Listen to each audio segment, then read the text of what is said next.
when you first start flying, you get sick. I flew with the Blue Angels, and then when we were filming, my deal was, when I made my deal, I said, I've got to fly in the F-14. I made it with the studio. And I had to be filmed in the F-14 live.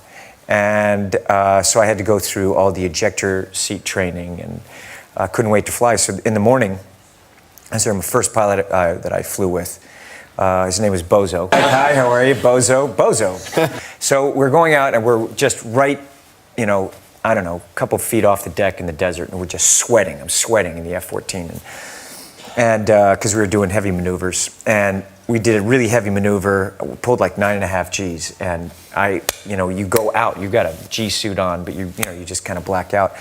And when I came through, it's like I had my barf bag right here on my side of the thing. I was like, okay, so now I'm going to go get it done so I can do the next take. So I leaned down like this, pulled it out. I was like, just went down like this.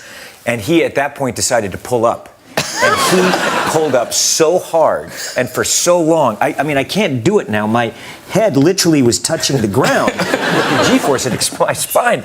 And the push to talk was right here. I was going like this, going, Bozo, Bozo.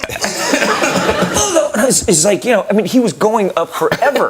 So finally, he leveled off, and I had the bag in my hand. I said, Bozo.